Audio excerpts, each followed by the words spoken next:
Hello, everyone, and welcome to the Voiro Podcast. Last year, we decided to always have a guest speaker on the pod so that we could mix it up a bit and give you listeners different perspectives from people who are in the world, the real world, right? That's going to continue this year. But what I missed last year was talking all about the various happenings across the ad tech landscape in India and globally. If you know me personally, you know what a sucker I am for some fresh information. So this year, we will have a segment on the happenings in ad tech and, of course, a guest. So without further ado, welcome to the 290th day of Jan. I always feel that Jan is the longest month of the year. And welcome as we record our first episode of Season 7. So what's happening in the world of ad tech? January opened with a bang with CES in the first week of the year. As expected, it was AI, everything, everywhere, all at once. I mean, don't get me wrong, I'm excited about it. While we've been seeing this build-up of robots, accessories, overall digital coexistence with AI, there was a fair bit of AI in advertising that made its presence felt. So if you took a step back in that entire event, I mean, I didn't go for it. It sounds like I did, but I didn't go for it. I read about it. If you take a step back, every screen seems to be an advertising opportunity. And everything agentic AI is about translating trust from the consumer to have bots recommend, gatekeep, or make a decision on behalf of the user. I mean, those are high stakes. Every screen. So think about car windows, windscreen wipers, windscreens, right? Fronts of buildings. They're all surface areas to communicate intelligently with your consumers. I'm underscoring intelligently with your consumers. So I guess gone are the days of ratty fading windscreen stickers and in with glass digitized stickers or codes that can get you into buildings or even tell you stuff that's around you while you're driving. There is so much that's going to get digitized. It is not fun. I'm just hoping that self-driving cars come really soon because it's going to be very distracting to be in these cars. Speaking of AI, DeepSeek has captured the hearts and minds of everyone. It's faster, cheaper, and better. And this is never going to end. There's going to be something new that's going to come up at the corner of every week.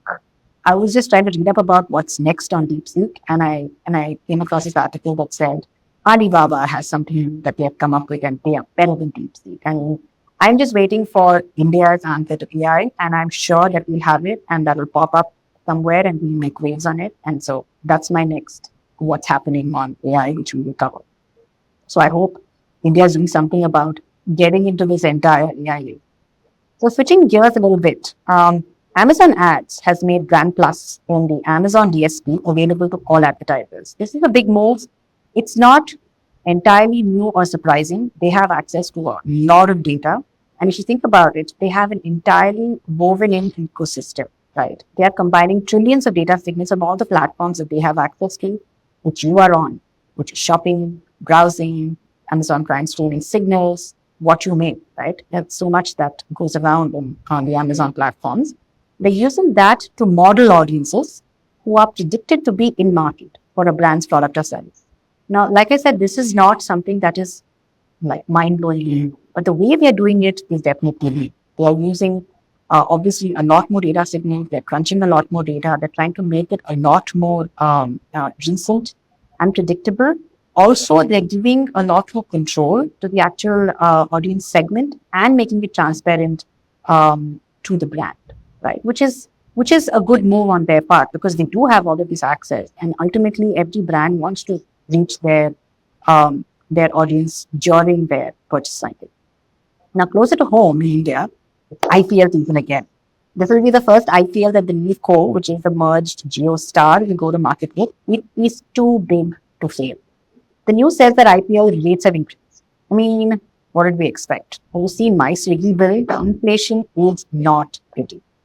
But what's looking good are the number of options that brands have to participate in the advertising section for IPL, right? Early news of sponsorship packages seem like JioStar is putting out all stops on targeting, and there's a big focus on CTV. But I'm curious, will they leverage Hotstar and Jio as separate distribution platforms and combined ad impressions, or will they stream only on Jio? Only time will tell. Speaking of Jio, it's time to introduce my guest for today, MP Vignesh, Chief Manager, Brand Monetisation and Growth for Ajio.com. Vignesh is responsible for brand solution, both initiatives and strategic projects spanning across departments. with a focus on revenue generation models, market dynamics, and customer behavior to maximize profitability and drive sustainable growth for brands via monetization. What has changed from the time that you started out at Ajio to today? And specifically, what kind of what kind of data does mid-sized brands or general brand obsess on today, and has that changed over time? First part is like basically brands have not been into these kinds of discussions with us in terms of Ajio is monetizing, how should I support, kind of a discussion had never happened in the last 4 5 years. So it's been like what 1.5 2 years now, this team has been formed in terms of growing this as a vertical for Ajio, as one of the top line drivers for Ajio's revenue, right? So brands had like was really interested in understanding, okay, what is that these guys are going to do separately for me, because all of like it has been like a, a free of cost which has happened early. Like I'd been growing myself in Ajio's ecosystem uh, through either of like be it a discount driven or a visibility driven, whatever it is. But this is a new discussion which has happened for them suddenly, all of a sudden, right? So we have we have to be like a little bit more I would say play it very strategically in terms of positioning ourselves not as a monetization team, rather as a brand solutions team. So that's something which was really exciting for them in terms of, okay, there is a discussion happening from Ajio's side, which is I would say uh, 200 steps like over and above the monetization discussion which we usually have with other competitors. These guys are trying to do something different in terms of solutioning my problem, and then probably putting a growth angle to it in terms of like clubbing monetization, and then and also a growth to it, so that it becomes easy for us also to take up that sales discussions with the brand, and also understanding their pain points more from a growth standpoint, and then probably solving it as a holistic in a holistic approach. That's something which say little different from what a normal monetization team in any of the e-commerce website does. That's one key difference what they would have seen. But from a data standpoint, right? So like though we are more in from a fashion industry vertical side, one of the BU within Reliance Retail, of course, Reliance Retail also has other BUs in terms of groceries, in terms of digital footwear, offline fashion vertical, your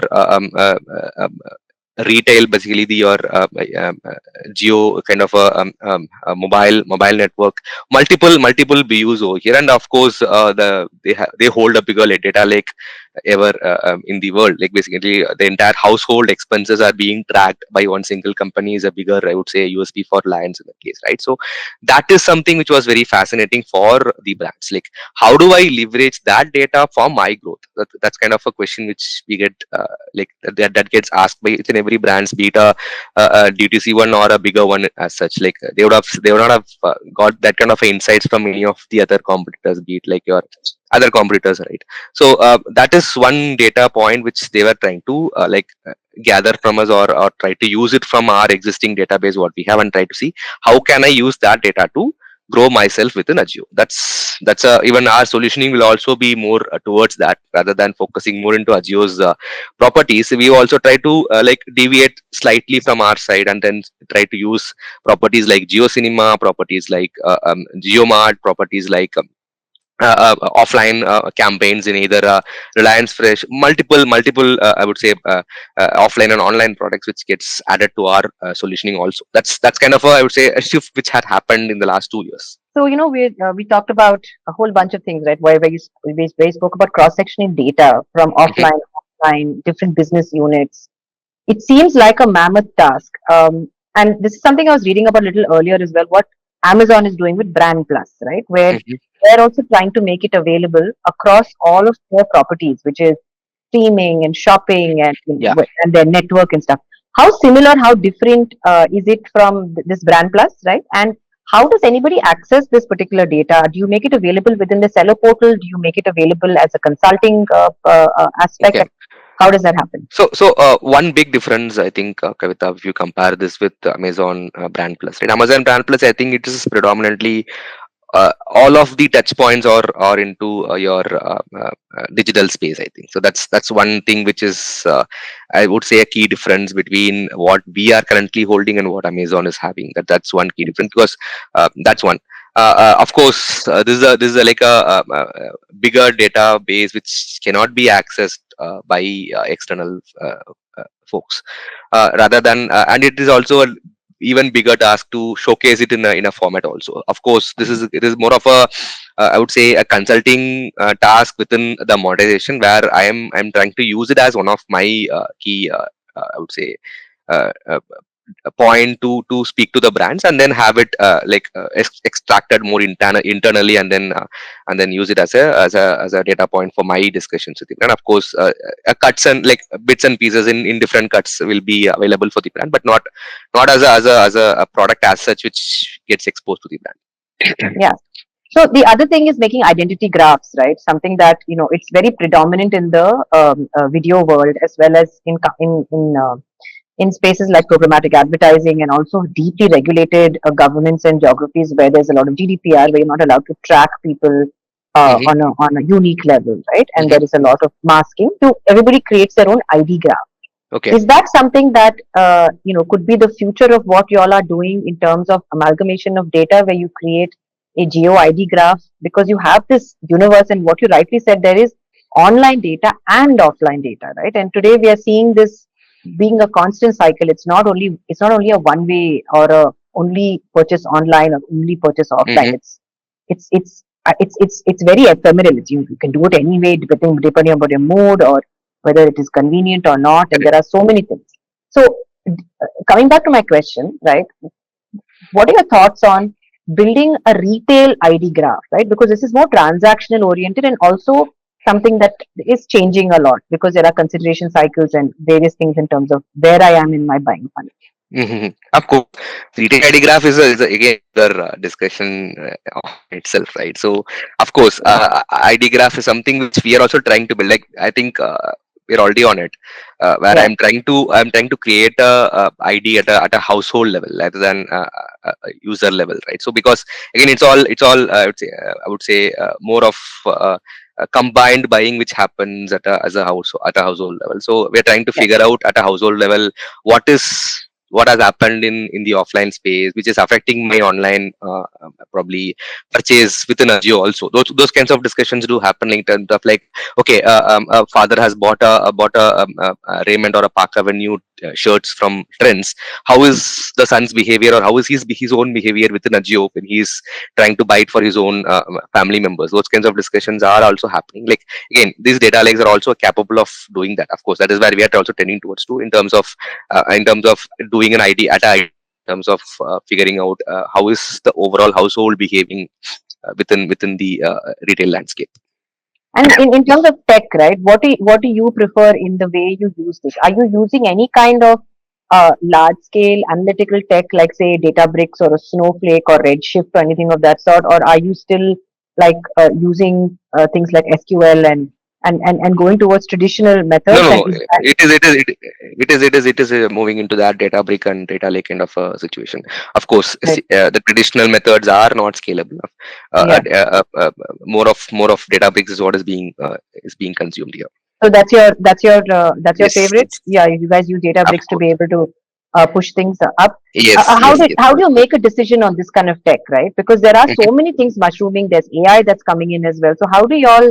So what is your process of, as an analytics person? Hmm.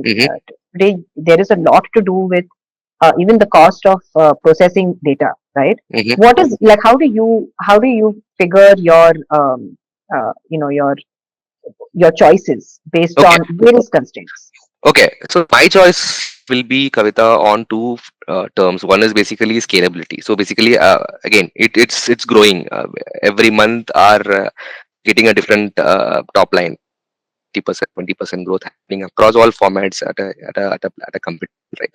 So the data is also growing. Like, I feel in position to hold that much of data down the line in probably 5-10 years, because building a stack up of this state needs to be a shelf life of at least a 10-year, 12, 15-year time frame, right? I can't keep building this. So scalability is one big part to it. That's one is where it is getting really tougher for even the end users in terms of accessing it. Right? The response time keep increasing day by day. The more the time frame I look, scalability, second cost.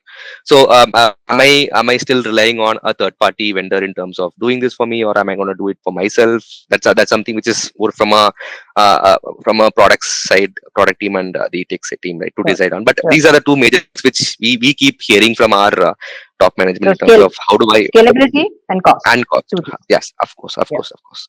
What about ease of usage? Is that something that you look at? Because See, or are you not bothered about? no, I'm not bothered, but because it's already there. Like the end part of it is still there. I can still hold on to it. The back end of it, if my final product is able to hold on to the back end data what I'm trying to create, then I'm still good at it. I don't want to touch that part because everybody probably that would have had what 3-4 years of trainings would have gone to the business folks or people would have got took training to it. For example, our front end is Tableau. I would have had like at least hundreds and 150 trainings camps would have happened in the last 3-4 years. People have Yeah, got into it, so that part is already. I think it's already fixed. So it's fixed. more to Yeah, do with the back end of it. yeah. That's true. All right. So, in retail and especially in e-commerce and stuff like that, there are tons of trends that are coming and going, right? What Mm-hmm. do you feel are the trends that actually will drive future growth for retail in India? E-commerce, not just offline, not offline retail or in-store, but e-commerce. What will grow that kind of trend? Okay. So more from a fashion, right? So Yeah. one, of course, AI. AI is gonna gonna touch is gonna have a bigger impact on any of the e-commerce I would say industry, more from a fashion vertical also, because see, one thing what I'm trying to see here is targeted campaigns. Targeted Mhm. campaigns are gaining more momentum now. People are wanted to become more sharper in terms of spending. So I cannot do any corporate bombing here. I cannot just splash my campaigns across the entire user base what I have, right? So I have to be Correct. very very specific in terms of figuring out who the user cohort is. So AI is becoming a very big, I would say, enabler in that case in terms of figuring out who is my user cohort for my campaigns. That is because of course, at the end of the day, ROAS makes a big difference in terms of Yep. he coming back to me in terms of having a bigger, longer relationship with us, right? So that's one part. Second part is one more thing. What I'm trying to see, I'm seeing a shift here is the tech side of it. It's basically multiple new age tech enablers which is coming up in the app, be it your video enabled PLPs or video gifs which is coming up in your UHP page or a PLP page, whatever it is. Those kinds of new age high cutting edge products which gets released, right? Those are also making a bigger change, like shifting towards that, give a bigger good customer experience for the user, which is having a very good traction from the new age, I would say, the new users who come into the app, so are looking for that. So that is another big thing which I'm seeing. We're also trying to experiment a lot in that case, in terms of content, in terms of what am I showing, how am I showing to him, in terms of normal good old banners are not being liked by the new age users. That's Sure. Sure. that's a bigger shift happening. Correct. What about in listing of your ads and stuff like that? Because there is a concept of product list ads or PLAs, right? Which Hmm. we see on say Instamart or Zepto or Blinkit and anything else, where you have the actual you have a sponsored listing and then you have the product picture and then anything that they want to say in terms of a discount, etc. Hmm. Now, that is the first step of somebody actually discovering or buying the product, right? How does Hmm. AI and how can AI play a part in that particular process? And is that process at all important in your mind? Of course. See, any labels, right? So who's not having a bigger brand recall or the brand equities itself is not there. Now, PLAs are actually a bigger product for them in terms of showcasing their product, because that is one thing which is going to help them increase their consideration, right? So a person who is looking at a product, not at a brand, in terms of liking it and then getting into the PDP page, right? That's a bigger product for them. Of course, we're also watching on that kind of set of a product positioning for all our SMB and EMB businesses, which is again gaining momentum now. like almost more like the new D2C brands or labels which is coming up in the retail side are actually still relying on the PLA ads. But one thing what PLA ads are shifting now is from a AI standpoint is again the images what we are currently showcasing. So again, we're also helping the brands in terms of understanding the user preferences in terms of what is that they want to see. We do our own shoots here for the brands in terms of doing helping them in figuring out is this image helping you to increase your consideration or not. That's one key point which is currently being used by most of the brands who have no idea of in terms of what to be shot to be showcased Sure. to the users, right? That's one key area. Yeah. All right. So, when you were talking and I was thinking about PLA ads and things like that, PLA is almost like search is to any running campaign where you have like high interest, high intent Hmm. categories where people are looking for a keyword and, you show up against it or are browsing in a particular category and you show up as a sponsored listing and so on and so forth. So you're trying to find yourself in their consideration funnel. Correct. The other point, and this is what we spoke about yesterday, and I'm going to pull it from there because Mhm. you're talking about how established brands, because you made a mention about the fact that up and coming brands will be using PLA to find their audiences based on certain parameters. Mhm. If I was an established brand, what would be the split between what I do technically in terms of this run rate PLA business and anything that is curated for me on a e-commerce platform like Ajio? So Okay. if I'm say a Levi's or if I'm any branded a high recall brand, right? Mhm. Mhm. I'm assuming that these brands get a white glove service in some form or function from an account manager within Yeah. the company, right? Yeah. Mhm. What do you think? How do they split their budgets in terms of PLA and sponsor and curated sponsored programs Okay. within Okay. e-commerce? So again, that is another service which goes out from our side also. Like that analytics has a bigger role to play there, where I'm able to say them, okay, if your budget is going to be 10 lakh or a 15 lakh, based on your past performance in the last, I would say 3 to 6 months.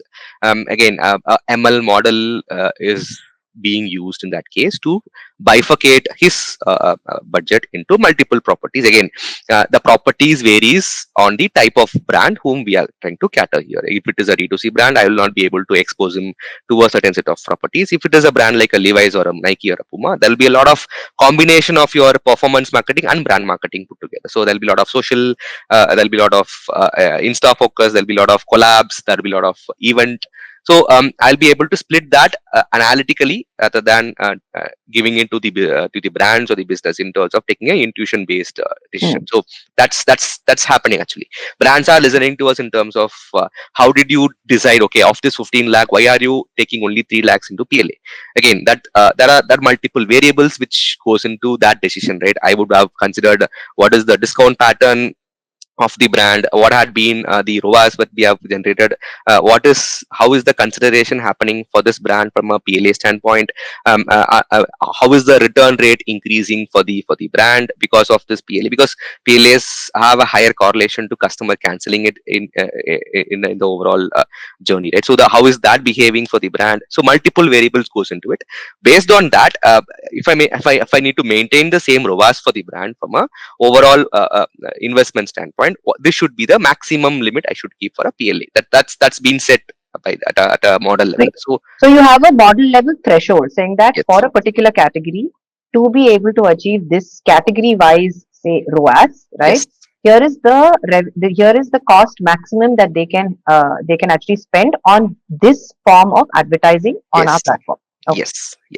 okay, that's very interesting. If you could dial it back a little bit in terms of now this is PLA, right? And Hmm. PLA is obviously search based and search volume based, and it's Hmm. very mathematical and also pretty dynamic, right? So I'm assuming there is seasonality built into it. There are, I mean, like in summers, cold drinks or sleeveless cotton clothes are more in demand.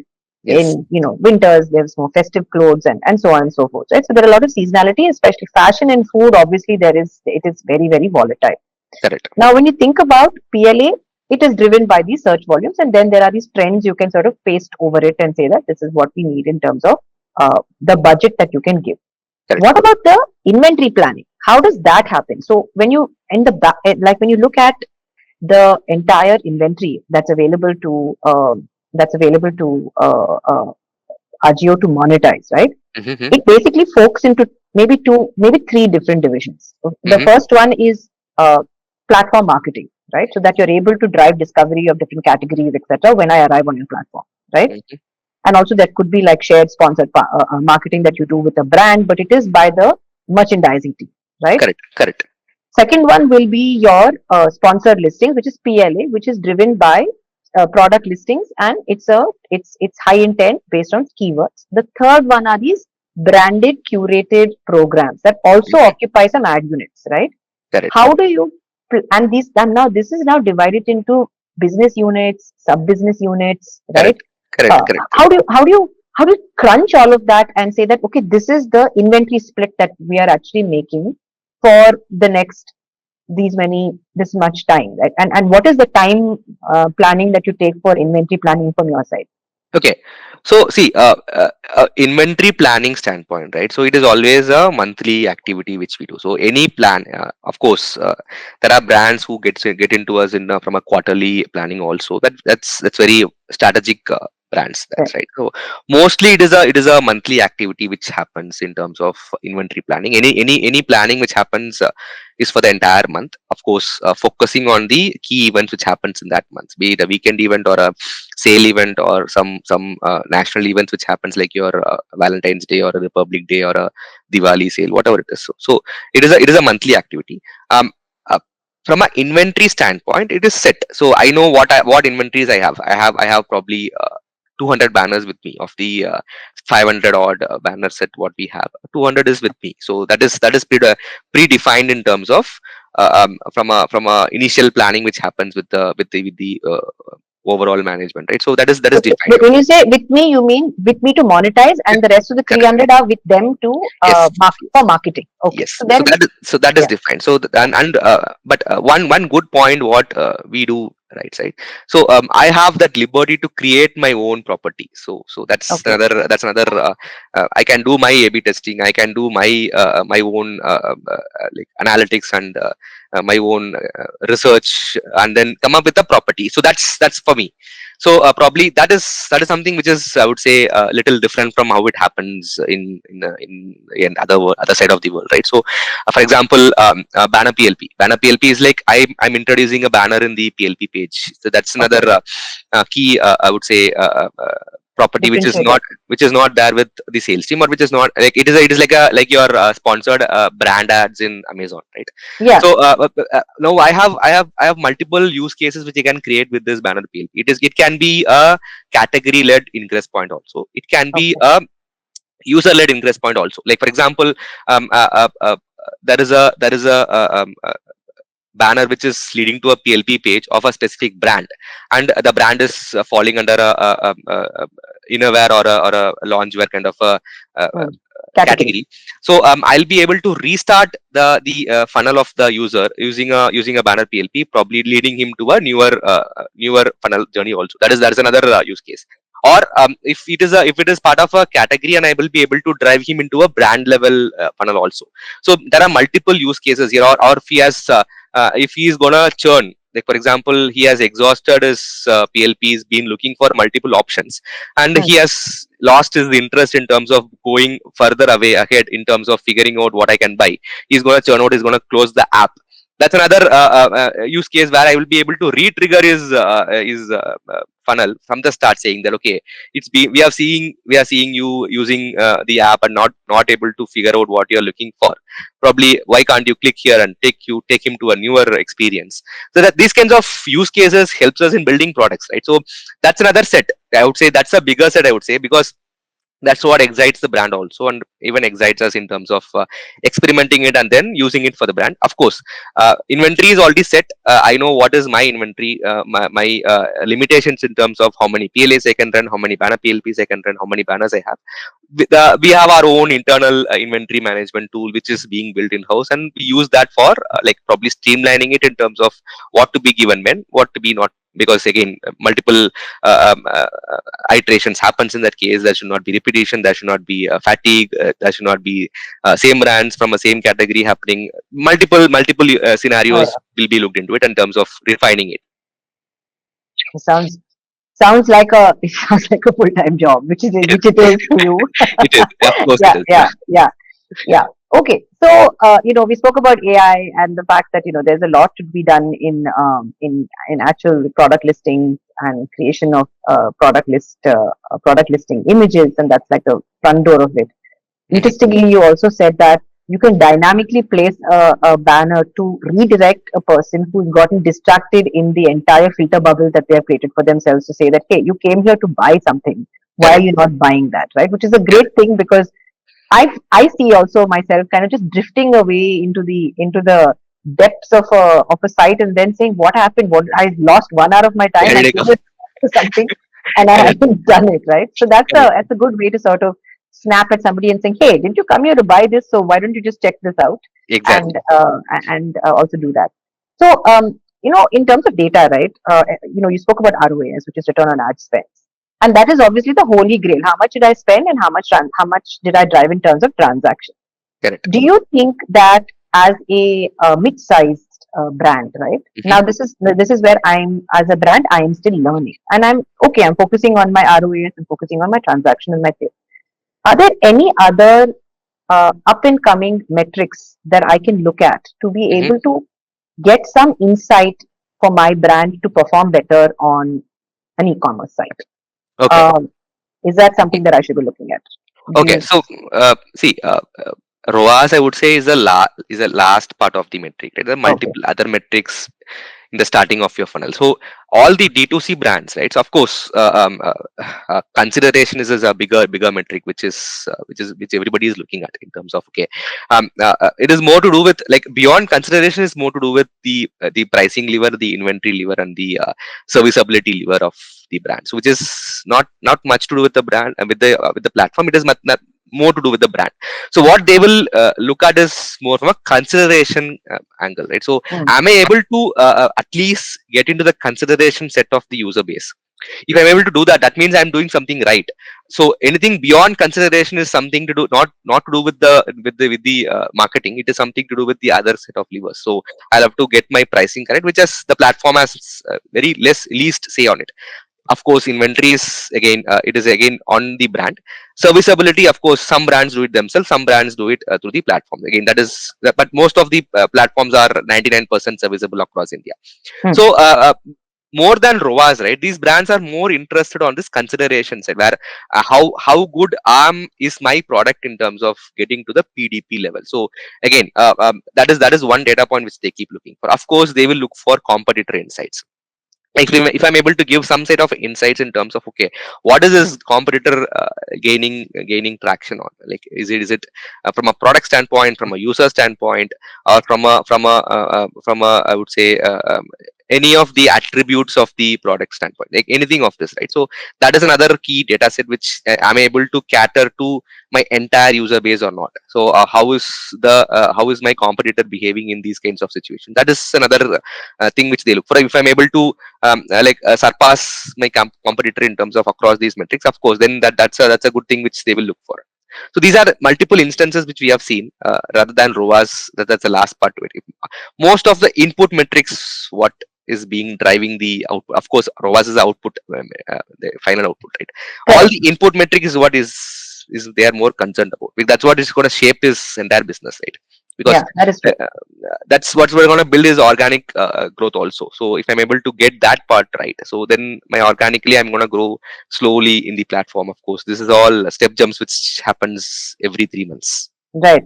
What is the minimum time that you wait for a brand to actually become a breakout brand, right? Like yesterday when we were dropping a whole bunch of new brand Mhm, names. Like I feel mhm, Mokobara has now become a regular name, but I can't remember the names now, like Miragio and other kinds of bag brands that are there that are coming out in the market.